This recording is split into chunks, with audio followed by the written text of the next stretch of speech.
our Bible, mga kapatid, sa Awit chapter 27.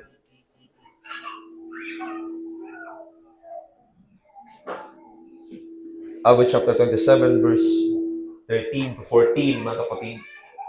Hallelujah. Thank you, Jesus. Awit, Kapitulo 27. Ang talata po ay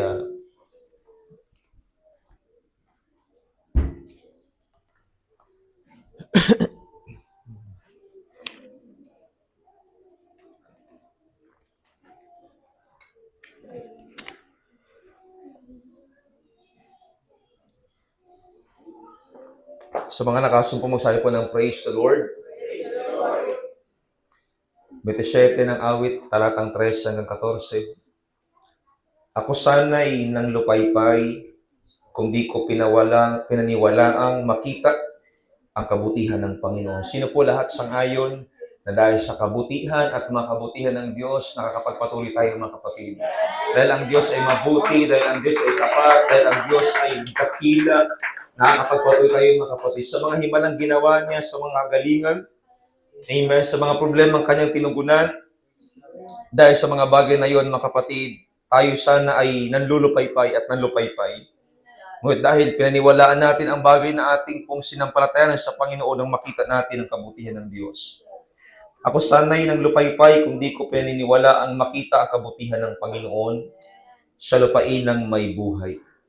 Verse 14, sabi mo sa iyong katabi, mag-antay ka sa Panginoon. Hallelujah. Mag-antay ka sa Panginoon, ikaw ay magpakalakas at magdalang tapang ang iyong puso. Oo, umasa ka sa Panginoon. Hallelujah. What a word, mga kapatid. Umasa ka sa Panginoon. Maghintay tayo sa Panginoon, mga kapatid. Amen. Hallelujah. Oh, thank you, Jesus. We feel your presence right now, Lord God. Hey, hallelujah. Muli tayo manalangin, mga kapatid. Itaas pa natin ating makamay sa Panginoon. Let us pray the word of God. O dakilang Diyos, muli po kaming lumalapit at nagtitiwala sa iyo. Wala po kaming magagawa, Panginoon, kung wala po ang iyong pagsama, kung wala po ang iyong presensya, Panginoon. But as today, as we worship you, Lord Jesus, as we gather in your name, patuloy kaming muling humihingi ng karunungan sa pagbabahagi ito ng iyong mga salita, Panginoon. Malaya ka pong muling mag-uusap, magtama, magturo sa aming buhay, Panginoon, bilang Kristiyano.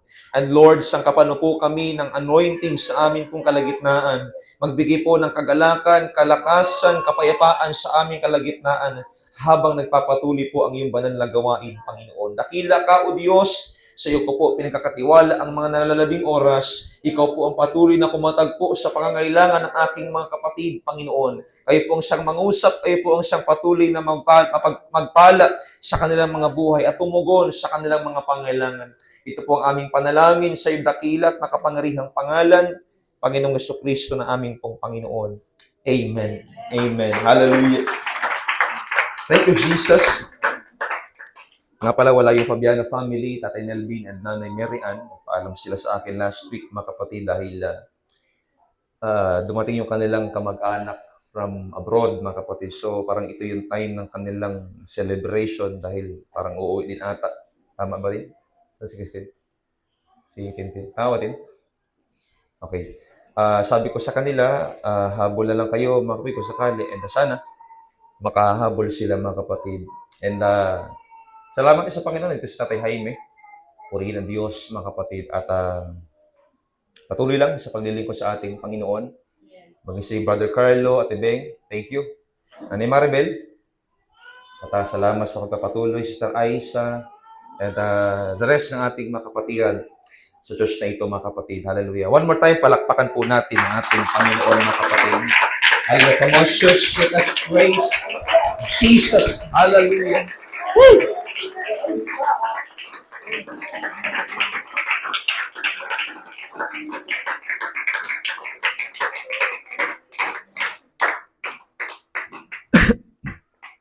Bagitin po natin ang pamagat ng ating mensahe sa tanghaling ito. May pamagat po itong wait on the Lord. Hallelujah. Sabi mo sa katabi mo sa wikang Tagalog na mayroong diin at paninindigan, pagpapakumbaba, maghintay ka sa Panginoon. Hallelujah. Maybe meron siyang pinagdadaanan today. Pwede mo siyang encourage sa simpleng praise lang na ito, mga kapatid. Wait on the Lord. Hallelujah. Maranatha, Lord Jesus. Maranatha, Lord God. Be upon us, God. Hallelujah. Sumaamin ka, O Diyos. Hallelujah. Maranatha. Wait on the Lord. Makaupo po kayo lahat, mga kapatid, sa pangalan po ng ating Panginoon.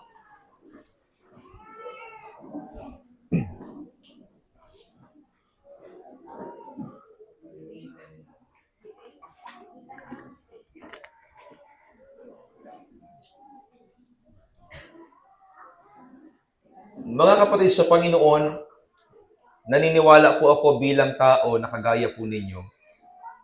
Ayaw natin sa pakiramdam natin na naghihintay. Amen. Madali po tayong mabagot, madali po tayong magsawa, madali po tayong mainip kapag tayo po ay naghihintay. Kapag pipila po tayo sa pilahan, mga kapatid, naiinip po tayo. Kapag dumadating po tayo sa biyahe na kung saan ay traffic, nababagot po tayo. Naiinip tayo, mga kapatid. Nag-iinit yung ating ulo sapagkat para sa ating mga tao, konsumo sa oras ang paghihintay at nakakabagot ang paghihintay. At sa malungkot na balita, mga kapatid, tinuturuan tayo ng mundo na laging mabilisan. Tingnan niyo po sa pagkain, merong instant food. Tingnan niyo po, mga kapatid, sa transportation, high-tech na po ang ating mga gamit. Sa way of communication, dati telegrama, ngayon po ay may social media na, mga kapatid. Amen. Dati maglalakad ka pa ng kilometro, gagamit ka pa ng kalabaw, maglalakad ka para lang makapunta ka sa isang lokasyon na iyong pupuntahan. Pero ngayon, meron na pong motorsiklo, meron na po tayong four wheels, mga kapatid. Meron nang magagamit para mapabilis ang atin pong biyahe. And sa paglipas ng panahon, mga kapatid, nagde-develop yung teknolohiya.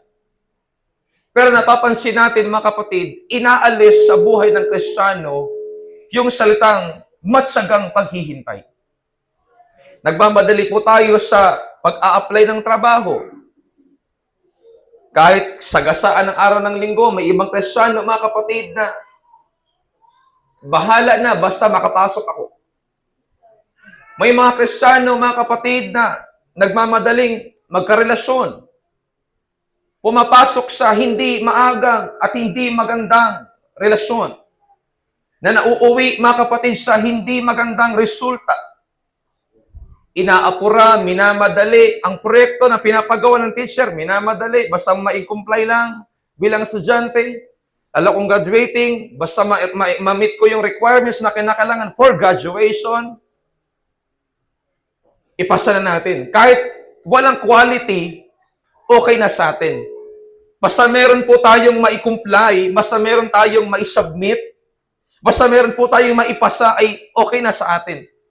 And nowadays, totoo, mga kapatid, na nawawala na sa puso at buhay ng Kristiyano yung matiyagang paghihintay. Pag ayaw na yung palabas, palitan na natin yan. Pag hindi na gusto yung motor, ibenta natin yan, kuha tayo ng bago. Pag luma na yung gamit, ibigay na natin yan, kahit pwede pa, bibili ka agad. Sa mundong itong ating ginagalawan, sa mundong ito na atin pong ipinamumuhay, ganyan ang kalakaran ng sanlibutan. But church, sabi ng Biblia, tayo po ay mag-iba ng pag-iisip.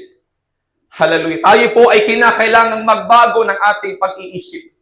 Magbago ng atin pong gawi, magbago ng atin pong direksyon, magbago ng atin pong pananaw. Sabi ng Colossus Kapitulo 3, talatay 1, mga kapatid, kung kayo nga'y muling binuhay na kalakip ni Kristo, ay hanapin ninyo ang mga bagay na nasa itaas, na kinaroroonan ni Kristo na nakaupo sa kanan ng Diyos. Ilagat ninyo ang inyong mga pag-iisip sa mga bagay na nasa itaas, huwag sa mga bagay na nasa lupa. Pagkat sabi ng ating Panginoon, ang lahat ng bagay sa mundo at ito ay lilipas, mawawala, kukupas. Ngunit ang salita ng Diyos, ang bagay na para sa Diyos ay mananatili hanggang wakas. At isang bagay, mga kapatid, na itinuturo sa atin ng sanlibutan, magmadali ka. Magmadali kang mag-aral. para makuha mo yung gusto mong trabaho. Nung nakapagtrabaho na, magmadali ka, habulin mo yung promotion. Kung foreman ka, habulin mo maging contractor. Kung estudyante ka, habulin mong maging isang ganap na teacher. Habulin mo maging isang ganap kang police. Ang bilis ng pacing ng buhay. Sa panahon natin ngayon, mga kapatid, parang lagi tayong minamadali. Parang lalo tayong eager, mga kapatid, o binibigyan po tayo ng dahilan ng mundong ito, mga kapatid, para magmadali. But church, sabi ng Bible, mga kapatid, kaya nga po yung katwiran ng sanlibutan ay lihis sa katwiran ng Biblia. Ang sabi po ng banal na kasulatan ng ating Panginoon, mga kapatid, hallelujah, mga ngaral, Kapitulo 3, talatang 1, may kapanahunan sa lahat ng bagay at panukala sa silong ng langit. Hindi ikaw ang magdidikta ng season mo. Hindi ikaw ang magdidikta ng panahon mo. Hindi ikaw ang magdidikta kung saan ka lalagay. Ang Diyos ang nagdikta ng season natin. Kung may season ng ulan, siya ang nagbigay ng paintulot. May season ng tag-init, siya rin ang nagbigay ng panahon. Yan, mga kapatid. Saan man tayong season, mga kapatid, yan ay in-orchestrate ng Panginoon. Yan ay ginawa ng Diyos. Yan ay nasa ilalim ng kapamalaan ng Diyos. Ibig sabihin, hindi mo kailangan magmadali, hindi mo kailangan mag-apura, hindi mo kinakailangan, mga kapatid, maging mabilis. Kinakailangan mo maging mabagal minsan. Yes, may season ng pagtakbo. Pero may season din naman ng panglakad lang. Amen? May season na kinakailangan mong magmadali, mag-apura. Pero may season na kinakailangan mong maghintay sa timing. Kung yung beat ng drums walang timing at yung beat ng gitara walang timing, sabog ang music. Kung yung song leader, mga kapatid, walang timing, yung drum set walang timing, yung guitarist walang timing, mga kapatid, walang magandang quality ng music. Ganon kahalaga yung timing, mga kapatid. Yung facing, yung timing sa beat, mga kapatid, para sabay-sabay, para organize. Hindi masakit sa tenga, hindi masakit sa paningin, kundi maayos, mga kapatid. Hallelujah. Praise the Lord sa ating mga music team. Saksi ako sa bawat pagsisikap nila, mga kapatid. Pwede ba natin palakpakan ang ating mga music team? May ilan sa kanila paos pero willing magpagamit sa Panginoon. Paos pero gustong umawit sa ating Panginoon. Hallelujah. Paos pero gustong gamitin ng Diyos para sa kanyang banal na gawain, mga kapatid. Hallelujah. Thank you sa buhay ninyo, mga kapatid. And sinisikap na ayusin ang buhay, ayusin ang sarili upang maging pagpapala sa iglesia. Amen. But above all things, mga kapatid, purihin po natin ang ating Panginoon. Hindi po magagawa ng sinaman ang bagay po niya kung wala po ang tulong ng Diyos, mga kapatid. Dahil sa bilis ng facing, dahil sa bilis ng beat ng mundo, mga kapatid, na para bagang gusto tayong sumabay. Yung iba nag-aasawa na, ikaw kailan pa? Sabi nila. Yung iba nakapagtapos na ng pag-aaral, ikaw kailan ka magtatapos? Pagtungtong mo ng elementary, sabi nila, kailan ka mag-high school?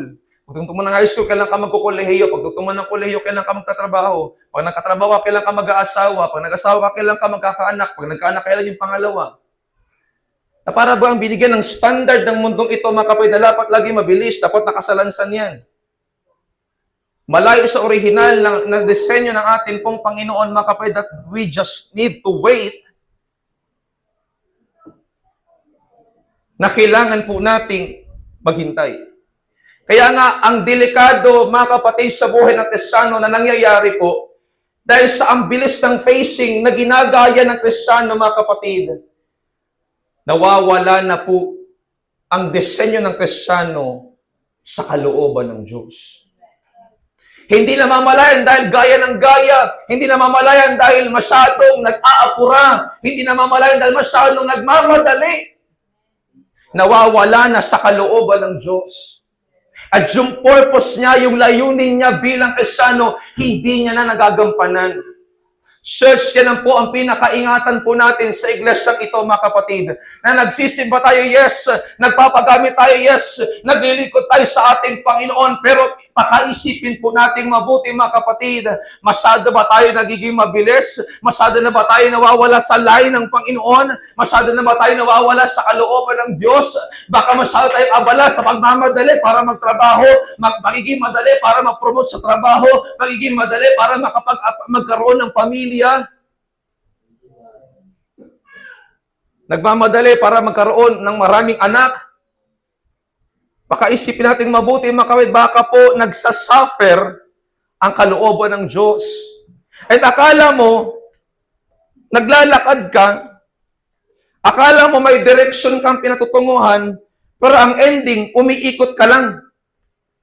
Napapagod ka kasi umiikot ka lang. Hindi ka lumalakad na meron patutunguhan. Wala kang maayos na direksyon sa iyong buhay. Bakit? Ang disenyo ng Panginoon sa atin, mga kapatid, ay sa purpose ng Diyos. Yung direksyon po natin ay sa purpose ng Panginoon. Hindi masamang mag-aral, hindi masamang magtrabaho, pero wag nating kalilimutan, tayo din po ay Kristiyano. At hindi lamang po tayo Kristiyano, tayo po ay mga mandirigma ni Kristo. Lumalaban, nagpapatuloy, nagsasakripisyo, nag-iipon ng lakas, nag-iipon ng sigla, nag-iipon ng armas, mga kapatid, upang labanan ang lahat ng gawa po ng kaaway. Kaya nga naalala ko po yung ating pong quotation na na-quote natin last Sunday ng ating preaching. Last Sunday, mga kapatid. Nang sabi doon, mga kapatid, yung ating pong binasa na ipinost natin sa Facebook, mga kapatid. Sabi, Dear Jesus, forgive us for living a life as if we are not waiting for your coming. Nang sabi doon, Panginoon, patawarin mo kami kung nabubuhay kami sa mundong ito na para bang hindi kami naghihintay. Kasi aminin natin sa hindi, mga kapatid, kanya-kanya tayo ng agenda. Kahit pare-pareho tayo Kristiyano, may kanya-kanya tayong agenda minsan. Ulitin ko, mga kapatid, kahit pare-pareho tayong Kristiyano, may kanya-kanyang agenda. May isa naghahanda, may isa nagpapabaya. May isa kumikilos, may isa naman naghihikahos. May isa naman nauuna, may isa naman nahuhuli. Yes, biblical, may nauuna na nahuhuli, may nahuhuli na nauuna. Pero hindi yan pwedeng gamitin context, mga kapatid, sa bagay po na yan. Magkaiba po ang context nun. Amen? Sapagkat may mga pagkakataon na una na, biglang nahuli. Iba po yung sa kataga ng Biblia, ang may nauna na nahuli. Tagang sinhuli talaga siya. Late na nakapunta. May pagkakataon, ang ibig ko sabihin, mga kapatid, sabay-sabay na tayo naglalakad, sabay-sabay na po tayong tumutungo sa direksyon natin, may ibang naiiwan. Church, kailangan po natin gumising. Amen? Kailangan natin i-align ang ating sarili sa kalooban ng Diyos.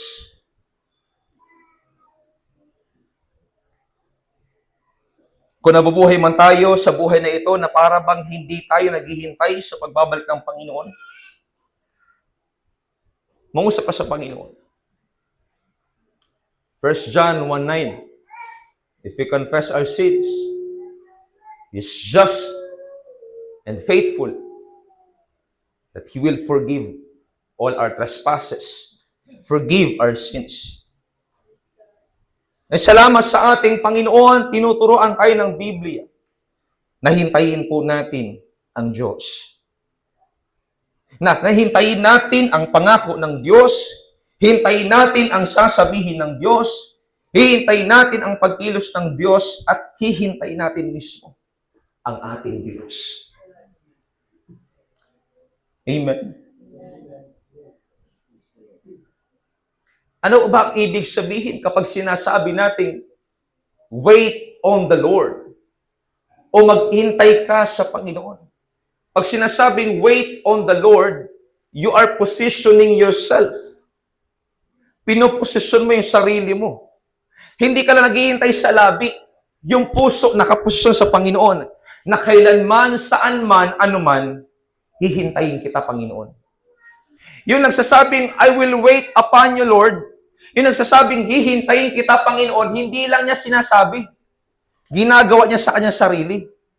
Naalala niyo ba yung sabi ng Panginoon sa Matthew chapter 24, verse 46, ang sabi, pinagpalang aliping iyon kapag dinatnan siyang tapat, hallelujah, na naglilingkod sa pagbalik ng kanyang Panginoon.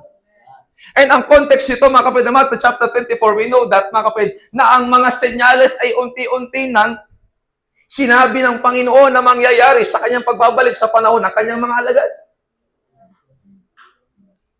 At sa panahon natin ngayon, mga kapatid, na unti-unti na nating nakikita, mga kapatid, hallelujah, ang mga senyales at tandang ito.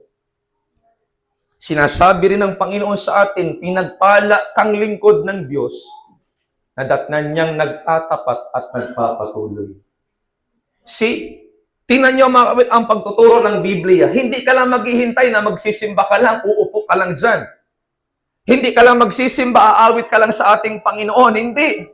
May gagawin ka. Ibig sabihin, pagkatapos mo dito, may gagawin ka. Pagkatapos mo dito, may gagawin ka pa.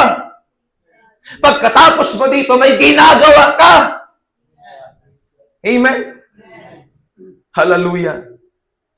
Mari inisip natin, Pastor, o maging Panginoon, kailan po matatapos ang aking pinagdadaanan? Ngayon ako naman ay naghihintay sa iyo. Ako naman po ay nagtitiis, naglilingkod, sumasampalataya. Hanggang kailan? Alam niyo, church, hindi po tayo nag-iisa dyan. Even si Habakuk. Sa Habakuk chapter 1, nagtanong sa Panginoon, o kailan ako mananalangin sa iyo, O Diyos, at hindi mo ako didinggin?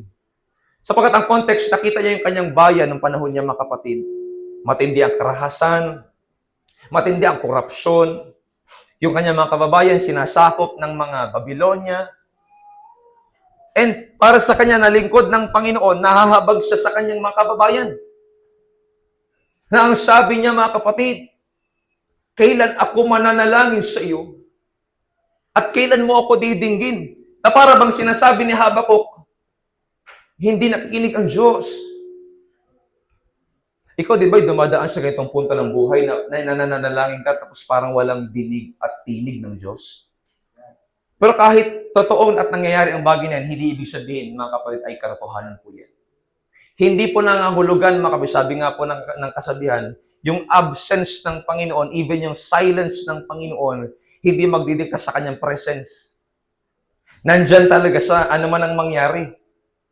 Tahimik man ang langit, tahimik man ang sanlibutan, mga kapatid, nariyan talaga ang Panginoon.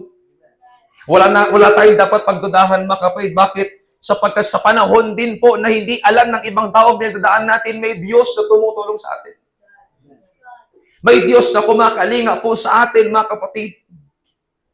Amen? Ang kailangan lang natin, gaya ng sinasabi ng Panginoon kay Propeta Habakuk, masdan mo, tingnan mo, gumagawa ako sa iyong bayan. See, hindi talaga totoong tahimik ang Diyos. Hindi talaga totoong walang sagot ang Diyos. May ginagawa siya kahit tahimik lang siya. May ginagawa siya kahit wala man yung kanyang presensya. Na nakikita, na pwedeng makita ng iyong mata. Ano sabi ng verse kanina ng mga bata? For we walk, hallelujah, for we walk by faith, not by sight. Lumalakad tayo, lalakad tayo sa pananampalataya, hindi sa nadarama, hindi sa nakikita, sa pananampalataya. Wala pa man, but I will positioning myself. Wala pa man, pero ipoposisyon ko lang ang sarili ko. Wala pa man, pero hihintayin ko ang Panginoon. Hey, hallelujah. Amen. Ikaw ba ay ganito rin na naghihintay sa pangako ng Diyos pero pahirap ng pahirap ang sitwasyon? Pabigat ng tensyon. Lumalala ang bawat opinyon. Pero ganun pa man, mga kapatid, pangako ng Panginoon, hintayin mo ang iyong Panginoon. Kung sabi mo sa katabi mo, hintayin natin ang Panginoon. Hallelujah, hallelujah. Thank you, Jesus. Oh, lalabukon dayas. Thank you, Jesus. Hallelujah. Church, kung babalikan natin yung binasa nating talata kanina, na ang sabi doon, mga kapatid, na mararanasan ko ang lahat ng bagay. Lahat ng mabubuting bagay. Sabi nga ni David, pinaniwalaan ko. Sinampalatayanan ko. Inangkin ko. Amen? Pero sabi niya, kailangan ko maghintay sa Panginoon. Naniniwala ako kahit hindi ko na-survey ngayong araw na ito, mga kapatid, may inihintay kayo sa Panginoon. Hinihintay na pangako, hinihintay na sagot, hinihintay na assurance, even yung kanyang appearance, hallelujah. Yung kanyang pagbabalik mismo, yung kanyang pagparito, alam ko, hinihintay natin yun. Kaya sabi ng Bible, mga kapatid, mararanasan natin ang mga bagay na ipinangako ng Panginoon dahil sa kanyang kabutihan, pero kailangan natin maghintay. Sa mga naka-experience na pong magtrabaho sa restaurant, mga kapatid, di ba yung waiter, nakaupo at nakatayo lang dyan sa tabi, naghihintay po ng kailangan ng customer. Ganun po yung klase ng paglilingkod at paghihintay na sinasabi ng Panginoon sa atin. Naghihintay ka, handa kang maglingkod sa pangangailangan sa iglesia. Sa pangangailangan sa pamilya, handa kang maglingkod. Sa pangangailangan sa iglesia, handa kang maglingkod. Yun ba bang nag-aantay ka lang? Hallelujah, gising ang iyong diwa. Nagpupuyat ka. Nagtitiis ka, naglilingkod ka. Kasi gusto mong parangalan ang Diyos. Gusto mong paglingkuran ang Diyos. Gusto mong pagsilbihan ang iglesia ng Diyos. Gusto mong paglingkuran ang kapatiran sa church.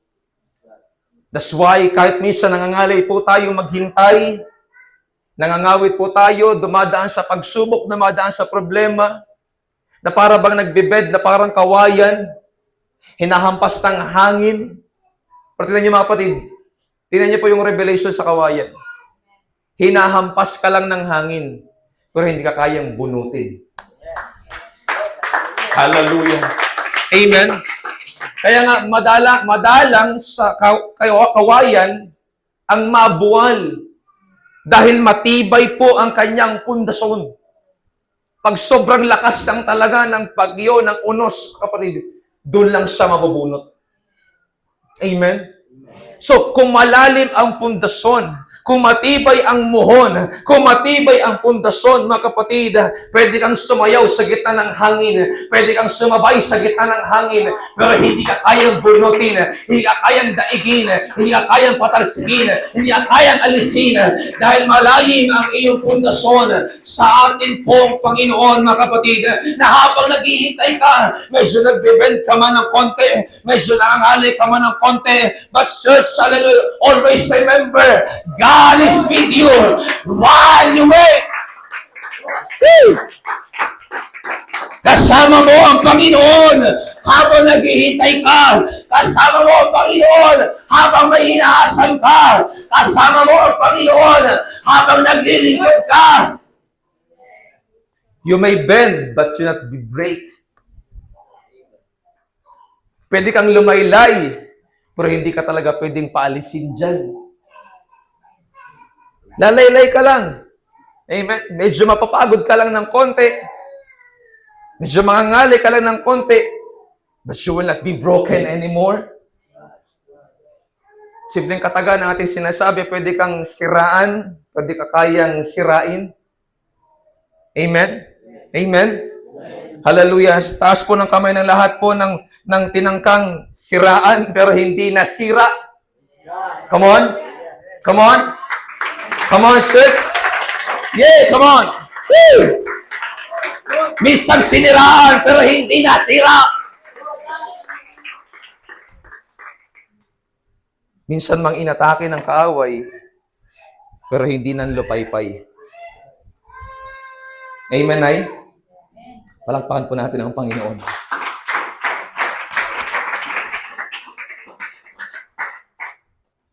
Thank you, Jesus. Ano sabi sa atin, mga kapatid, ng Isaiah chapter 40, verse 31? Ngunit silang nangaghihintay sa Panginoon ay mga babagong lakas. Sila'y paiilang lang na may pakpak ng agila. Sila'y magsisitakbo at hindi mapapagod. Sila'y magsisilakal at hindi manghihina. That's the promise of God. Na ikaw, sabi sa kata mo ikaw, na naghihintay sa Diyos ay magbabagong lakas. Ibig sabihin, waiting season is not a wasted season. Sa Kristiyano talaga yung naghihintay, hindi talaga yung lanay. Sa Kristiyano talaga yung naghihintay, hindi yan pagod.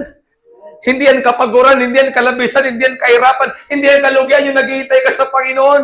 Hindi. Pero sabi ni Isaiah, those who wait upon the Lord shall renew their strength. Silang naghihintay sa Diyos ay magpapagong lakas. Why? Bakit magpapagong lakas habang naghihintay ka? Bakit? Kasi ang Diyos mismo ang kasama mo. Ang Diyos ang sasama sa iyo. Nang sabi ni Isaiah, sila'y magsisitakbo. Hallelujah. Hindi sila mapapagod. Sila'y magsisilakad at hindi sila manghihina. Sus, I know pagod ka na sa mga nangyayari. I know pagod ka na sa paulit-ulit na senaryo. Alam ko pagod ka na, ubos ka na, maaari wala ng pag-asa, wala ng kumpiyansa sa iyong buhay. But you are wait upon the Lord ay palalakasin ng Panginoon. Pagtitibayin ng Diyos. Naghihintay ka man ngayon, pero hindi ka lugi. Naghihintay ka man ngayon, pero hindi ka bagsak at hindi ka wasak.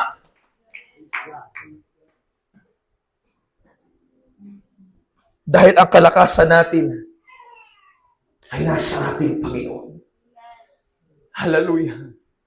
Sabi ni Ezekiel kay Zorobabel, governor ng Babylon, sabi niya, Zorobabel, sabi ng Panginoon, not by might, nor by power, but by the Spirit of the Lord. Sabi niya kay Zorobabel, sabi ng Panginoon ng mga hukbo, hindi sa ganang lakas mo, hindi sa ganang kakayanan mo, kundi sa kapangyarihan ng Panginoon. Lahat tayo naghihintay sa pagbabalik ng ating Panginoon. Lahat tayo naghihintay sa gagawin ng Diyos sa ating pinagdadaanan. Lahat tayo dumadaan sa paghihintay para sa sagot na ibibigay ng ating Panginoon, mga kapatid. Ang kalakasan po ilaan sa atin. Yan ang sabi ng Bible, mga kapatid. Sabi ng Acts chapter 1 verse 8, but ye shall receive power after that the Holy Ghost have come upon thee. Tatanggap kayo ng kapangyarihan pagbabasa inyo ng Espiritu Santo. At kayo magiging mga saksi ko sa buong Judea, Samaria, hanggang sa kahuli-huli ang bahagi. Kadulo-dulong bahagi ng sanlibutan. Ikaw na naghihintay, tiyak ang pangako ng Panginoon sa iyo. Amen? So, Pastor, pwede ba akong mangalay habang naghihintay? Pwede. Tao tayo. Kaya nga, mga kapatid, yung katwir na hahawak ako sa Panginoon plus hahawakan ako ng Diyos, saan doon pipiliin? Mas pipiliin ko ng hawakan ako ng Diyos. Pwede ako mapagod. Pwede ako magsawa. Pwede ako manlupaypay at nalulupaypay. Amen? Akala niyo ba napaka-easy tumayo sa harap at pagpanggap na parang walang nangyari at walang nangyayari? Salamat na lang sa kalakasan ng Panginoon na binibigay sa atin ng Diyos. Salamat na lang sa kakapalan ng mukhang binibigay ng Panginoon na kapag ministeriyo pa rin tayo, mga kapatid. But do not test even the warrior. Because that warrior is a child. Yung akala malakas, bata rin umiiyak. Yung akalang matibay na pundasyon, minsan ding pinanghihinaan ng loob. And that warrior is a child. Bata rin yung may dala ng armas. Bata rin na umiiyak yung may dala ng sandata. Even full tayo ng armor sa Ephesians chapter 6, may breastplate of righteousness, may sword of faith, may belt of truth. But reality speaking, kahit puno ka ng armor, yung puso mo pinanghihinaan din ng loob. Yung puso mo umiiyak din. Yung puso mo nasasaktan din. Pinanghihinaan ka rin ng loob. But church, hindi natin kailangan i-promote sa church. Kapag malungkot ka, magmukmuk ka lang. No. Kailangan natin mag-show up. Kailangan natin magpatuloy. Because those who wait upon the Lord shall renew their strength. Show up lang, paggamit ka lang, patuloy ka lang. Pangako lang, Panginoon, those who wait upon Him shall renew their strength. Pwedeng tumatakbo ka, pero sabi niya, hindi ka mapapagod. Pwedeng naglalakad ka, pero sabi niya, hindi ka manghihina. Magkakaroon ka ng pagpak na parang gaya ng isang agila. Amen. Hallelujah. Even sa music team, sabi ko sa kanila, tuloy kayo. Magpatuloy kayo.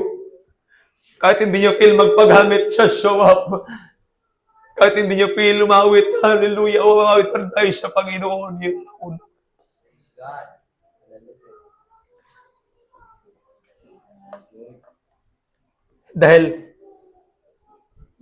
Dahil hinahadlangan lang ng kaaway.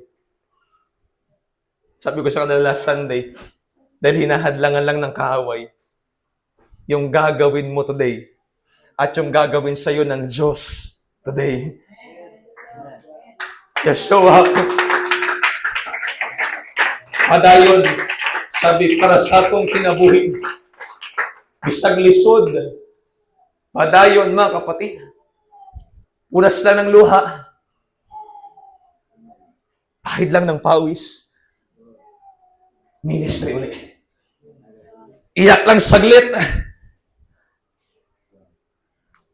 Quiet time lang saglit.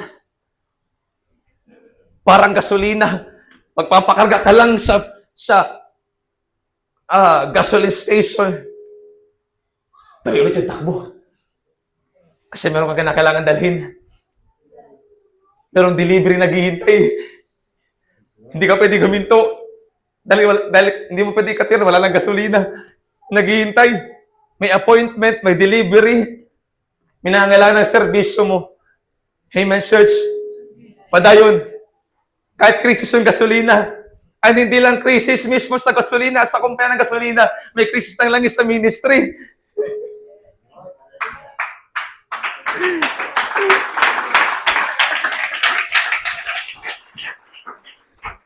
Oh, lawod, kalabakan na yan. Hallelujah. We have to be strong. Kailangan nating maging matatag. Kailangan natin maging malakas. Tatawanan tayo ng kaaway. Pag sumuko tayo, mga kapatid. Tatawanan tayo ng diablo. Pag bumitaw tayo sa paglilingkod sa ating Panginoon, matutuwa ang demonyo. Babalik ang demonyo kapag huminto tayo, mga kapatid. Palapit na tayo sa suktulan ng pagbabalik ng ating Panginoon. Unti-unti na natin nakikita na siya nasa mga pintuan na siya malapit na siya pumalik na sa ating mga kapatid. Keep holding on. Keep on encouraging.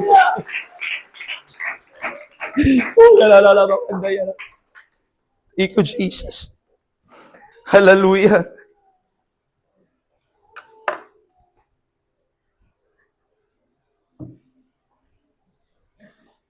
Praise the Lord. Anong sabi ng Panginoon, mga kapatid? Tignan ninyo yung puno ng igos. Matthew chapter 24, amen? Tignan niyo yung puno ng higos. Kapag nagkakandalagas na yung dahon, ibig sabihin malapit tag-init. Sabi ng Panginoon, ganoon din naman. Ganoon din naman. Ibig sabihin, pag sinabi ganoon din naman, sa senaryo ito, sa pagbabalik ko ng tinutukoy ko, kapag nakikita niyo yung nangyayari ng mga bagay na ito, malapit ng inyong katubusan. Hallelujah. Amen. I-keep on praying. Mananalangin pa rin tayo, mga kapatid. Mag-aayuno pa rin tayo. Hallelujah. Hallelujah. Aayo pa rin ako. Para sa kaluluwa, mga kapatid. Hahayo pa rin tayo, mga kapatid. Mangangaral pa rin tayo ng salita ng ating pong Panginoon, mga kapatid. Hindi ako papayag na magtatagumpay ang gawa ng demonyo sa iglesia ito, mga kapatid. Even gawa ng tao, hindi ako papayag na basta na lang wawasakin ng demonyo, wawasakin ng tao. Ang inipo ng Diyos, ang misang binigay ng Panginoon, na himala, misang ginawa ng Panginoon, na mabuting bagay, na mabuting testimony, hindi ako papayag. And I believe, hindi ka rin papayag. Amen? I believe, hindi ka rin papayag. I believe, sasamahan mo pa rin ako. Ipagtaguyod ang kamilingkod na ito. Iiyak man tayo, pero hindi tayo mapipiyak.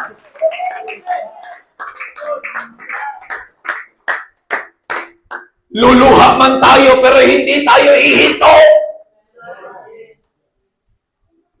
Magpapatuloy tayo, mga kapatid. Amen? Amen. Amen? Ano pa man yan, I have decided to follow Jesus. Amen, Jay? But also, I am determined to follow Jesus. Magkaiba yun. Pag sinabi natin, I have decided, nagdesisyon ako mula nung umpisa. Nung tanggapin ko si Kristo, nagdesisyon ako magpatuloy sa paglilingkod sa Kanya. Pero pag sinasabing, I am determined, porsigido ako, nasa gitna na. Porsigido ako magpatuloy. Porsigido ako magpagamit. Ano man ang mangyari, I am determined. Not just decided, but determined. Hindi lang ako nagdesisyon, meron ako determinasyon. Yung desisyon yan, yung ginawa natin nung umpisa. Yung determinasyon yan, yung ating gagawin kapag nasa gitna ng ating. Even sakit at karamdaman, even kalugihan, even kahirapan, maging determinado tayo maglingkod sa Panginoon. Amen. Maging uhaw tayo maglingkod sa ating Panginoon. Amen. Hindi mo tayo samahan ng ating mga anak. Hindi mo tayo samahan ng ating asawa, mga kapatid. We are determined dapat. Determinado tayo magpagato sa Panginoon. At hintayin ang pagbabalik ng ating Panginoon. Come on. Palakpakan natin ang ating dakilang Diyos. Tayo po tayong lahat, mga kapatid. Woo! Hallelujah.